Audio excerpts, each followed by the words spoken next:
on my first day of my PhD, our program director explicitly told us only 1 in 20 of you are going to become university faculty and professors. The other 19 of you are losers. Better start looking for things now.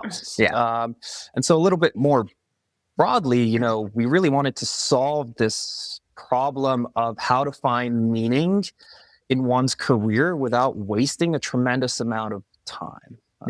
Not that a postdoc is that, and went through an incredible postdoc, and I think very few people would argue in saying that more scientific training is a good thing. But the opportunity cost that comes with that, finishing your PhD around your 30s, and then now you have to do 4, 8, 10 years some of these postdocs nowadays, and that's not necessarily increasing your chances of landing a job, especially in today's market. It's good to have options. So a little bit more broadly, just give people meaning and give people options to what they're doing. And the path that we chose to drive forward for that was entrepreneurship.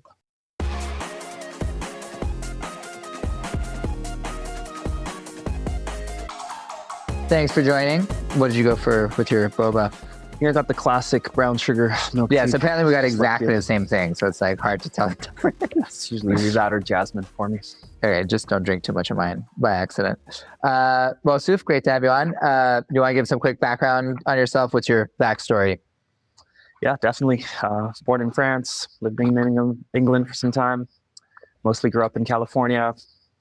Then came out to Boston to do my PhD in the Church Lab, focusing on building in vivo functional genomics tools to control how cells move around the body.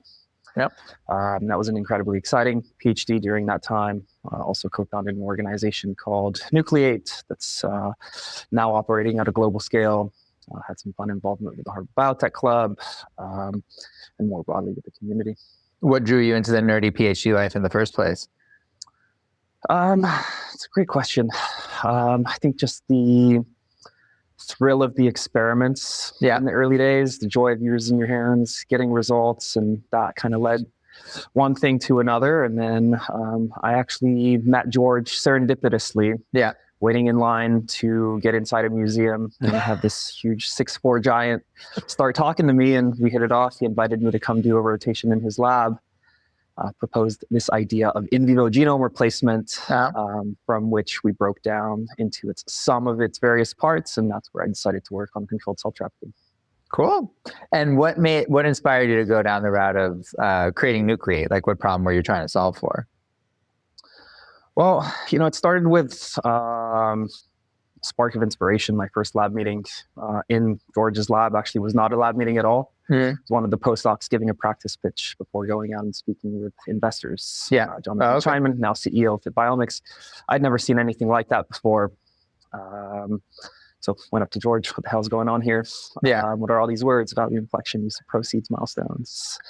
And then, George is incredibly patient with his time and talked about the culture of innovation, the strategy of company formation from the lab. And then from there on out, got involved with the Harvard Biotech Club just to learn more about biotech. I realized how much there was that I just didn't know, let alone I didn't even know what it was that I didn't know about the ecosystem. So, first things first, we built what is now Nucleate, formerly Activate, as a means to learn about the process ourselves. And then the second key thing was that going through this, I underwent a pretty systematic research effort to understand what the needs of the community were. And scientist after scientist after scientist would tell me, I think I have a body of research here that has value beyond the bench, yet I don't know where to begin. I don't have the knowledge, the tools, the resources, the network. And so all of that kind of came together with the opportunity to meet Marissa Pettit, who was at the time an HBS student. We decided to team up and create a program that would help these individuals understand the viability of their research from a company formation potential. So I'd say the large problem was, in part, just a lack of resources that allowed people to just explore their work through a different lens. But taking a step back, on my first day of my PhD, our program director explicitly told us only 1 in 20 of you are going to become university faculty and professors. the other 19 of you are losers. Better start looking for things now. Yeah. And so a little bit more broadly, you know, we really wanted to solve this problem of how to find meaning in one's career without wasting a tremendous amount of time. Yeah. Not that a postdoc is that, and went through an incredible postdoc, and I think very few people would argue in saying that more scientific training is a good thing. Yeah. But the opportunity cost that comes with that, you know, finishing your PhD around your 30s, and then now you have to do for 8, 10 years some of these postdocs nowadays. And that's not necessarily increasing your chances of landing a job, especially in today's market. Yeah. Well, you know, it's good to have options. So a little bit more broadly, just give people meaning and give people options to what they're doing. And the path that we chose to drive forward for that was entrepreneurship. And just so, you know, folks know what you guys have accomplished, like Nucleate started at Harvard. How many universities is it at now? Around how many members do you guys have? We started in Harvard. We built it out in Boston for the first 3 years to get that proof of concept, if you will. One city grew to 8, 8 grew to 18, 18 grew to about 40 cities around the world, representing, I believe, around 200 to 300 universities. I forget what the exact number is right now. With it's a good sign when you've lost count. Anywhere between 600 to 1,000. Very good. Now I remember like you guys coming up. I'm like, damn, I wish this stuff was around when we were starting our old company. Well, it's funny that you're here asking me questions today because, you know, the past 8 years I've been coming to you for questions. Got to flip the tables at some point. And when you got Nucleate going versus now where you feel like you probably have a much better handle on how these ecosystems work, what are the things that were most different from what you expected from when you got started? Well, I think first, Nucleate today is a whole different organization than what it was 8 years ago. You know, in our first year, second year, third year, when we were just a Boston-only program, still operating within the Harvard Biotech Club, singular focus was identify brilliant innovators working on exciting science and help them form companies. As we've scaled, and that core thesis remained a focus in the early years of our expansion, but we've very quickly, I don't know if realized is the right word, but came to a conclusion that starting companies is really, really difficult work, even if you're in Boston and San Francisco. And so as you're expanding to other ecosystems, especially emerging ecosystems, you start to get a better understanding of how you can deliver impact into an ecosystem. And that's not always by starting companies. And so what we learned through that expansion process and where Nucleate is today as an organization is really a focus around the people. And specifically the people of tomorrow who are going to go into the industry. Maybe their first gig as a CEO, likely it's not. But maybe it will be in 5 years, 10 years, 15 years, 20 years, or maybe it won't, and that's perfectly okay. But we create this like really dynamic web of talent that gets to know each other. And so we think that that's really exciting. And that was probably the biggest learning from that expansion, was to focus on the people rather than the companies, which are a byproduct of the work of the people. And as you think about the people side of it, I mean, a lot of them are involved with Nucleate because they want to start something. What have you seen as correlates of, you know, you can kind of tell this person's going to probably make it, or at least make it far enough. And then this other set is going to fall on their face pretty quickly. What do you think are the characteristics that stand out to you now that you've probably seen that movie many times? Yeah, I mean, I don't know that there's a hard and steadfast rule around this. You know, I think at the time that I was starting Nucleate, there was yourself that we could look to. Manny Simmons, and then Herbert Blair, right? Overgeneralizing, but there are very far and few examples of successful scientist, founder, entrepreneurs that were actively leading their companies. And it's a really hard thing to do. A lot of the pieces have to come together in the right time, in the right order, with the right resources. Now today, we're seeing so many more examples of this, and that will only just further improve our ability to pull apart patterns and traits. And so some individuals, you can see it in them from the very beginning that they're well suited for the role of a founder CEO. Eric Kelsick is perhaps one of the best examples that comes to mind here. Individuals like Gleb as well, are Manifold Bio. But I think a few unifying themes. One is a deep focus in the work that they want to do, how they want to do it, and why it's creating value, regardless of what that business model looks like. Goes without saying that having just a deep, world-leading sophistication in the science that you're doing, like critical requirement.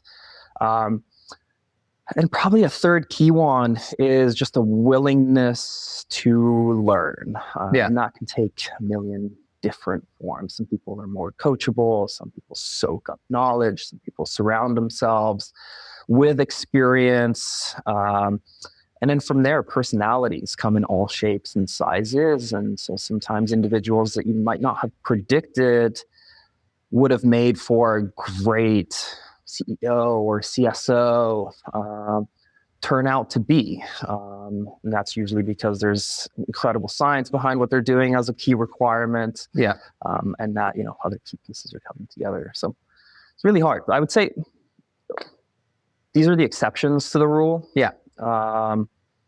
We all look at them and say, like, this is what we want to do. And it's easy to overgeneralize how frequent that actually happens in the ecosystem. So you said, you've seen hundreds at this point in Nucleate by far and the most. And it's completely okay that someone's not of a CEO phenotype or a CSO. It's incredibly rare. Maybe you're going to deliver a lot more impact in the company as head of platform or head of corporate development and get that opportunity to learn, go through the motions, and then down the career, do it again. What do you think has been the fastest way for those people who are better off as like head of platform or CSO or whatever to find that out for themselves? Because I think a lot of times the nature of the ambitious scientists are like, oh, I could do the CEO thing a lot, especially because you don't know what the hell you're getting yourself into. You're like, oh, I can do hard science. So like managing people, any ding dong can do that. And they learn the hard way. Oh, that's not true. Like what do you think it often takes for them to realize, like, maybe I should just be a CSO? Or whatever role, right? Or whatever role. Suited to do. I think we try to get people to think about this very early on at Nucleate. We have a lot of people come to us and say, I want to be CEO. And usually that's the first opportunity where we can sit down and say, being CEO, we're not saying it's not a career goal, but that shouldn't be the goal of the company. You should really think about how are you going to build a successful company around this? And two, how do I find a meaningful role for myself within this company according to what I like to do, what my skills are? And then you can start to pressure test that with openness. In some situations, you're going to have to do everything yourself and take the title. And I think the reality of early stage companies is that it's incredibly fluid. But maybe once you reach your seed or your A, now you start to think about bringing people in. And so I don't know that there's any one given path, but to understand what that road to opportunity looks like, within that road to opportunity, value inflection, and moving the company forward. Not just the technology or not just the next round, but kind of really advancing it. And at each successive step, kind of asking yourself, what's in the best interest of the company? What's in the best interest of myself? And what made sense 6 months ago make sense today? Or will that make sense, in 18 months on the next round? And obviously a lot of times people are in kind of like little teams wanting to form something, and those dynamics can get really drama worthy really fast. what are the most common themes of why those dramas happen, and like the ones that resolve it and make something good of it? What did they figure out? Yeah, it can happen at so many levels. Yeah. Intermanagement teams, amongst founders, oftentimes between the PI and those that are still at the company, sometimes between investors and the teams, sometimes the board and the team. So conflicts can arise in like a variety. I mean, like the co-founding teams primarily. The co-founding area, and this is where I think Nucleate's program really helps. For those who are looking to build companies and build companies together. So obviously having a long track record of having worked together de-risks a tremendous amount. Even if you've been side by side in the lab for the past 2, 3, 5 years, you've gone through things together, and you're going to have worked through a lot of those challenges. Now, those can take a very different form once you're at the company.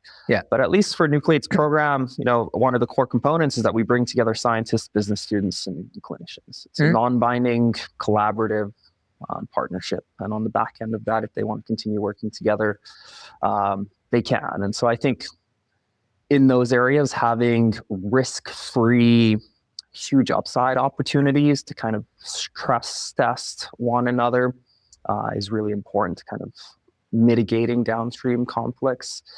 And then the other thing is just keeping an eye on like the professional goals here, and as those come up and disagreements come up on the business side of things, resolve it in terms of what's best for the company, I would say, or risk shooting it down entirely. And actually the pairings between MBAs and scientists, I feel like my guess is that on paper, the assumption is often like the MBA walks in being like, I'm going to be the CEO. And the scientist is presumed that they're going to be the CSO type, but that's not necessarily what happens, or those combos don't actually go the way people think they do, is my limited observation. But like, what's been your view on that? And I say because like, I feel like Harvard and MIT like fantasize about putting their B school and their grad schools together and having many magical babies come out of it. That never used to be the case, by the way. When we started Nucleate, there was no collaboration amongst the two entities. But in my experience, I've seen it the other way around. And then obviously here we're talking within the scope of scientist founders. Companies get started many, many other ways. In fact, that represents just a minority of the various mechanisms by which companies get started. I've seen it the other way around, actually. It's the scientists who have been working on these projects for so long that tend to have a huge degree of attachment to this. That's backed by a tremendous amount of contributions and knowledge, for sure.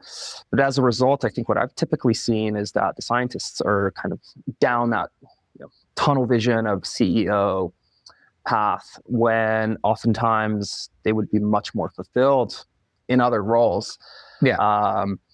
And it can then get challenging to understand how to incorporate others on your team, especially when they're bringing complementary skill sets and maybe more skilled in an area than you, including fundraising, putting materials together, and narrative telling. And so, we've had a few teams that have figured this out along the way very effectively. InGel Therapeutics is one example, led by a team of scientists, Pierre, Deepti, and Patrick, who's an HBS student, who, as the company progressed, especially as it was advancing into the clinic, Patrick took over the reins and led over fundraising and started to drive things forward. And that allowed then the scientist founders to kind of oversee the scientific development of things. And so very natural in those cases. I don't know that we've seen any big divorces in Nucleates when things have gotten super messy, or maybe we just don't know about them. You guys are just great therapists. Or they want to disappoint you. And I mean, one observation from the outside, and I think it's become less true thanks to stuff like what you guys do, but I think it definitely used to be that biotech startups were biotech startups that were going to get anywhere were almost exclusively the purview of like VCs decided to bless this thing is going to happen. They brought in a suit from pharma. to run it, and then that was the defaults, and there were like very few exceptions to that rule. It seems like it's gotten a little bit better, but it's still way more like that than, let's say, tech would be. Sure. Classic question of like, why do you think that is? And if you don't think it should be that way, what are we going to do about it? Well, I think it's, as an industry, much more, I don't know if technical is the right word, because tech is technical, no pun intended. But it's so specialized. And I think the knowledge that's required to advance a product to market looks substantially different. Yeah. Those timelines are elongated, to say the least, and are littered with challenges along the way. Some that can be learned, some that come up with just the unpredictability of human biology. And so I think it's an industry where experience endows you with a lot more,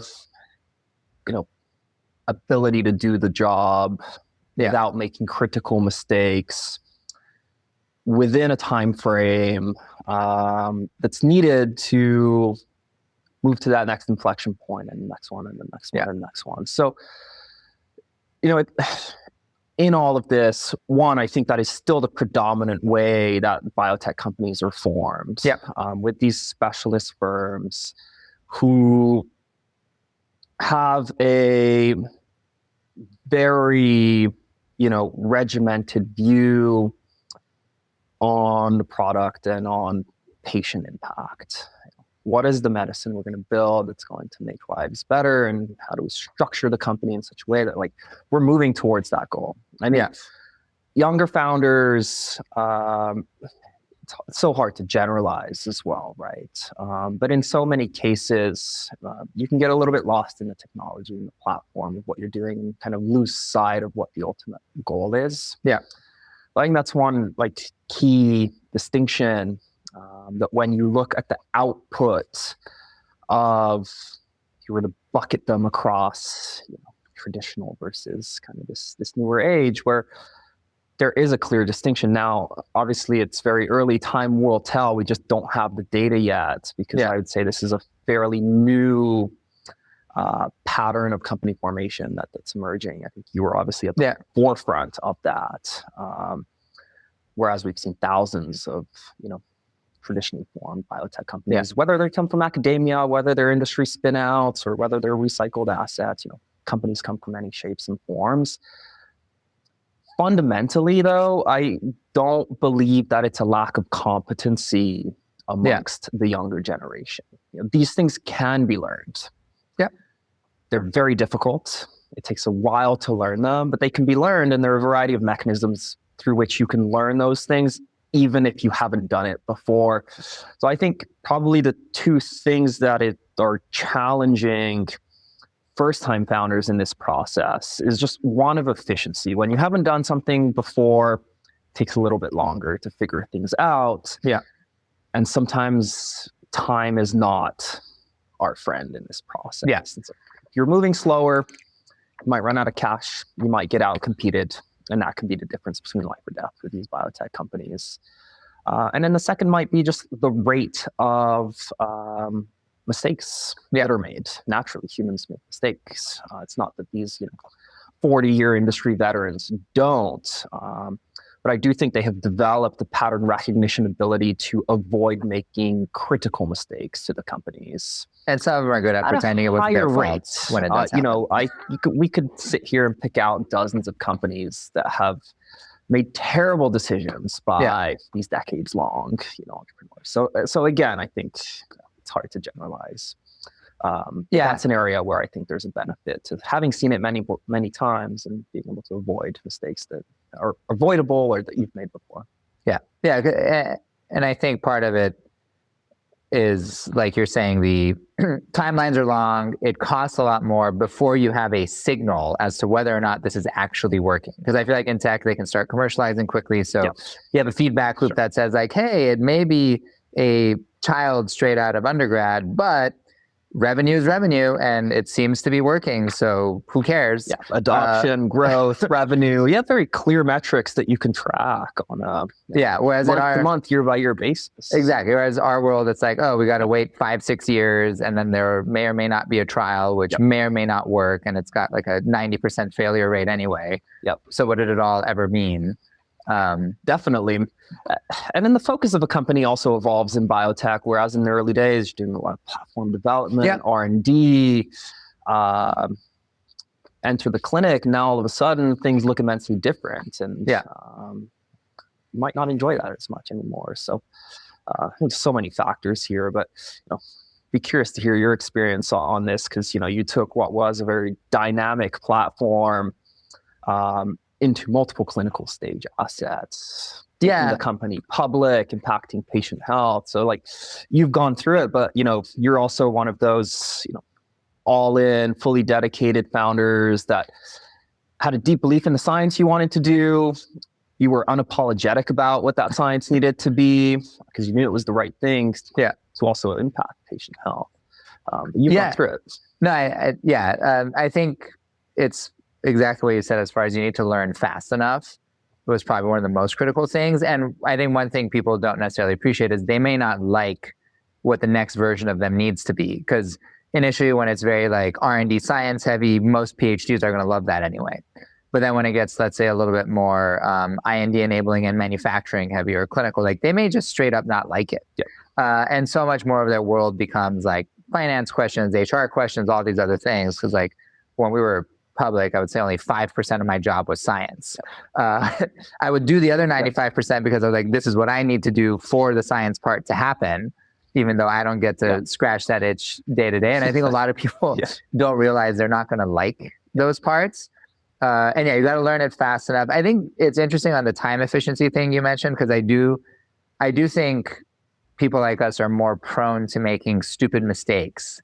But I actually think we do a lot of things faster because we have this like extreme fire under us / in us to do it. So I think I've actually watched the like more experienced people take the older, more conservative route, whereas the newer generation find the shortcuts they would have never thought of taking that actually end up being very beneficial. So it's kind of like a equation of, is your stupid mistake rate lower than your smart shortcut rate? And then does that make it work? Or they'll make decisions that are so intertwined between, let's say, understanding the business, the clinical, and the science, which a more experienced pair of hands would have never made those connections. So like the more unique case-specific problem solving is something that's way harder for them. And one of my pet theories is that it is that, obviously I'm biased, but it is that more conservative culture in our space that has meant we rarely ever have the huge runaway successes that tech has, because it's not like healthcare is not important or isn't like a ginormous piece of GDP. But I think you don't have the runaway successes because you don't have people that are enabled to do extra crazy things.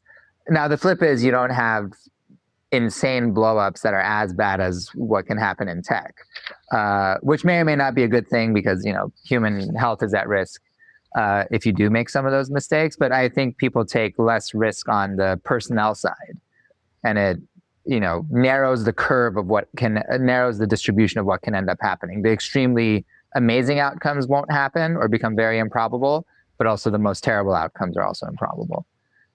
So it's I mean, on that front, I think we could count on two hands the number of companies that started off as biotech platforms that are now standalone, revenue generating, in some cases profitable companies, amongst the thousands and thousands that have been started. So it's exceedingly rare, and part of that is because the system structured towards M&A. The other part is, to that point, do we give this innovative science and platforms enough runway to really demonstrate all that it could do before it's forced to take a very focused lens on what it needs to do moving forward, deprioritizing everything else in the process. And take a look at what can come out of great focus on platforms. And Manifold Bio, led by Gleb and Pierce, are significantly moving the needle towards overcoming massive challenges in delivery, especially as it relates to BBB. And there you have a couple of technical founders sitting in the C-suite who are advancing, frontier science in a very valuable way. And hopefully the rest continues to move forward nicely as well. Exactly. One other experience that you had that I thought was definitely interesting to talk about is, you've thought about spinning out something yourself. And I feel like you guys did something awesome with what you built at Nucleate, and you were around all these people doing the spin outs, but then you worked on one yourself. Like, what were the things that, despite having watched others go through it, when you had to do it yourself, you're like, oh shit, I didn't realize it was like this? Yeah, it's a great question. Like, what caught you by surprise? It's not the difficulty. We knew science is difficult. We knew business is difficult. We knew that operations is challenging. Cell therapies have a litany of issues, all the way from the front end to the back end, including pricing and reimbursement. So that stuff, we came in with an open, mind. We knew that there was going to be challenges around building this type of company. Again, this idea that we could control how cells move around the body, and that we would identify the genes that influence how we can get a cell to go from the blood into an organ of our choice, specifically for engineered T cells to solid tumors. So I think, within that process, probably as we started to ramp up and explore interest around our work,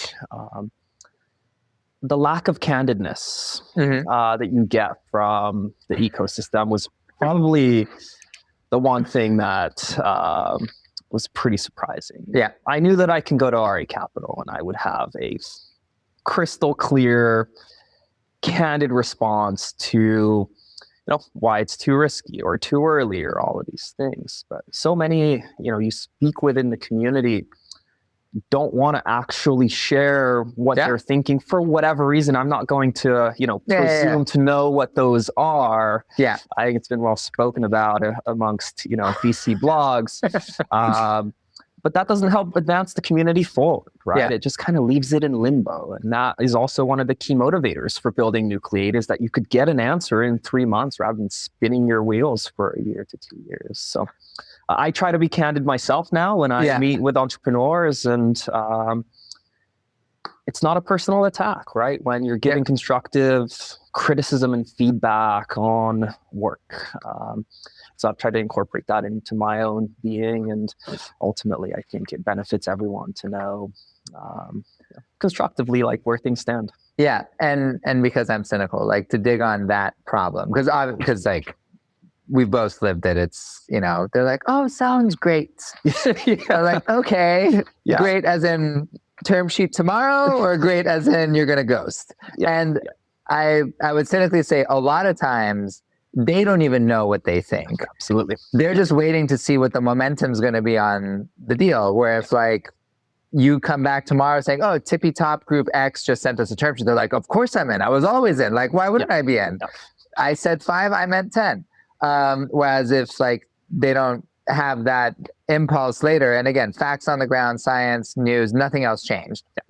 They might be like, oh, maybe it's not a hot deal. Maybe I don't want to do it. So how often do you think that's the real reason behind that lack of candor? I think it happens more than we'd like. Yeah. So diplomatic of you. That's good. In a perfect world,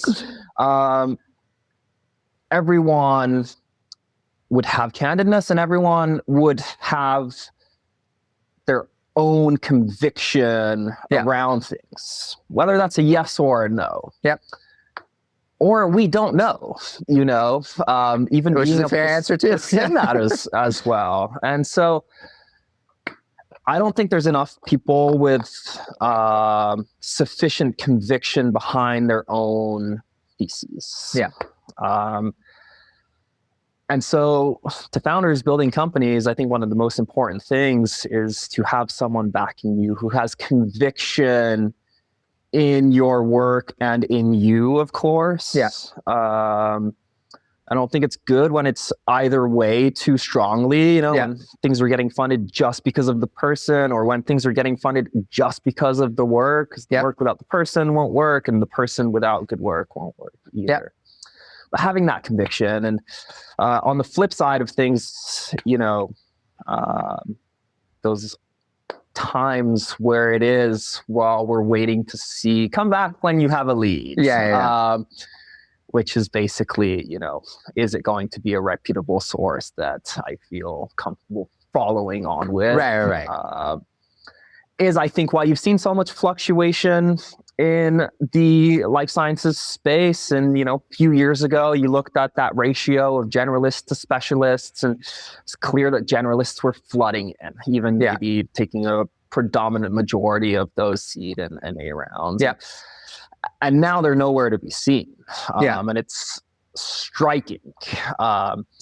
So it does innovators no good either to not have that reliability to know where they can go for sources of support and funding. Now, of course, macro markets change and opportunities change. AI certainly today is much more attractive than 5 years ago. So if you're a generalist fund and an LP thinking about where to deploy your cash, it's not clear that biotech is the reason. So there are various other reasons for why generalists move in and out. But when they move in because everyone else is doing it and move out because everyone else is moving out, that's a lot different than a generalist moving in because they have a deep conviction in what biology can do. And there are some phenomenal generalist investors, that are investing in life sciences companies that have really strong track records and are staying put within the space. I think we do need more of that to kind of balance things out.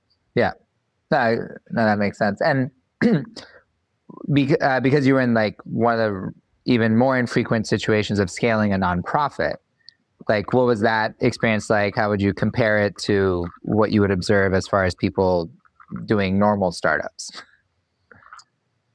I mean, it serves an entirely different mandate. Right. The way that you're going to be evaluated is not going to come from your profits or your returns on investments that you're creating. It's on this ambiguous, abstract term that we call impact. That ideally is strong and stable and held together by a strong mission and strong values and a good strategy for the organization. As a result of that, it means that there's no, clear, charted, standardized path for how a nonprofit is established and how it grows and how it evolves. You can look to, comparables. So within that process, there's just so much bureaucracy and operations and administrative stuff, legal stuff that, when Oliver and I first decided to incorporate it, we looked at each other and said, this is going to be easy. And I think, we sat down today and asked ourselves, like, what was it easy? Far from it. It was incredibly rewarding and incredibly fun throughout that journey. But it's much different, and you constantly have to ask yourself, are we serving our shareholders effectively and the shareholders of the community that you're providing these nonprofit services for? So it's really important to kind of constantly check yourself. And that's what led to us kind of evolving our mission away from company formation to we're going to support talent. Yeah, that makes sense. And related to supporting talent, I mean, are there things that you think PhD programs in general or the academic ecosystem, so whether it's the PhD program or how the technology transfer offices work, et cetera, that could be significantly improved on that would be much more enabling of the right stuff getting out there and making it? These are all very distinct entities within that group. Where to start? Tech transfer offices. Personally, only had positive experiences with them, and I personally try to view them as a force multiplier in what you're doing. It's not to say that once it's time to spin your technology out, you're not going to enter tough negotiations. You are, and for good reasons. There's value to create on both sides. But guess what? You're going to be entering in tough negotiations for the rest of, that trajectory. That's the job that you're signing up for. Your existence, and it can maybe be challenging because you're part of the same system. And so you kind of there, but it's part of it. And I think you come up with good terms and maintain good relationships. It's only going to serve, I think, better on the back end. But I think that's effective. But my observation is most of them are short-staffed, and so that the caseload some of them handle is ridiculous. Is huge, and so they can't get to everything. And that was one of the key inspirations for building Nucleate. And especially these offices that also serve business development functions or bringing in sponsored research grants, thinking about out licensing. It's a very complete kind of package to go through. And then the university is really thinking about, how are we going to create value for ourselves? And so if you're a founder that's developed work for 10 years, and you're like, of course I have rights to this work. The university has a mandate to think and at least consider the option of, is there going to be greater value capture from licensing to a pharma versus giving it to the founder and starting the company? So it's part of the process. I don't think people should take it personal. Be ready to enter in tough negotiations respectfully with an open mind, and potentially be willing to concede on some things on the back end as any good negotiations. So, I know there's a whole community that loves to just bash on TTOs, and I'm sure many of them have some good reasons to do so, because there are some horror stories. But overall, I think it serves a necessary function. And I think from my experience with Nucleate, having seen this at a global scale, I've actually grown a lot of appreciation for the U.S. Tech transfer service. We had a really good experience with MIT too. I know a lot of people complain about a lot of places, but I was like, I liked the TLO. Absolutely. They were one of the easier parties we ever dealt with on that front. So thinking about all the ecosystems that you guys are starting to have established chapters in for Nucleate, what do you see? It may be kind of obvious, but what feels like the biggest differences between, let's say, being in Boston or the Bay Area for doing a biotech startup versus pick city X, which is not an ecosystem like that? Yeah, I think this is one that over the years, in my mind, the gap has only widened. And I don't think that's in reflection of what these ecosystems are doing, more so than just my own understanding and evolution of the company formation process. Where, like we were saying alone, it's hard enough to start a company in Boston or San Francisco for a million reasons, and even more so for the types of scientist founders that we're talking about today.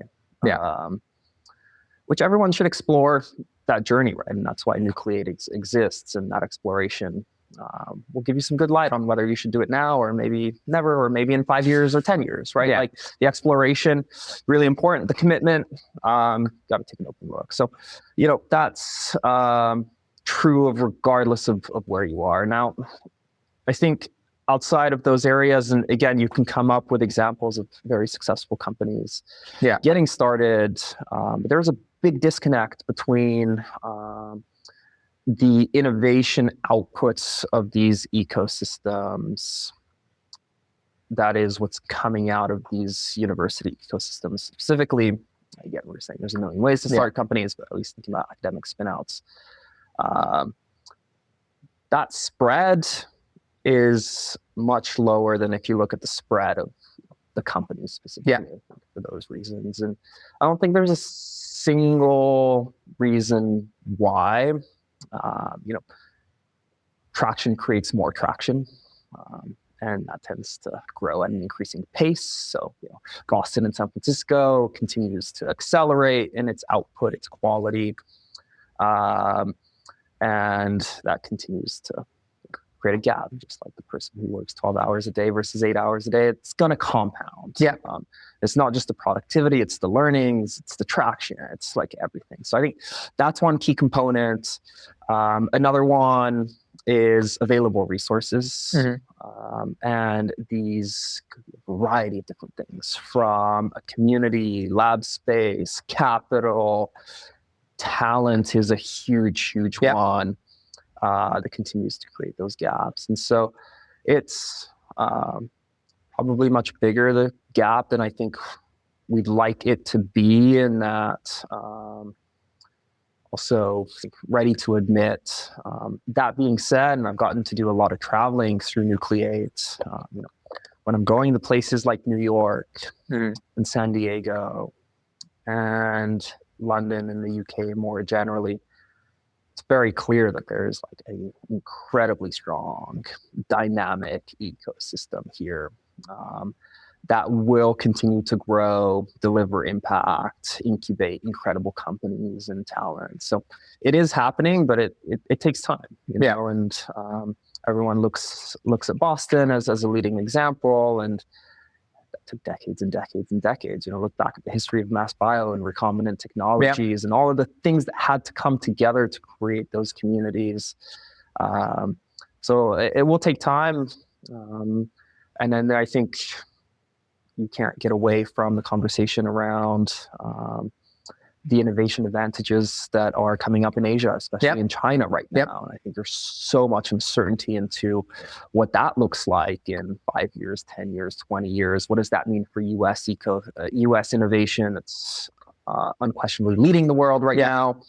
What does that mean for European innovation? It's accelerating and wants to, continue that trajectory. And so it'll be really interesting. And, we should chat again in 20 years and see whether San Francisco and Boston are still those hubs. In my opinion, yes, I'm like a proud American. And I think we have so much going for us here in the US.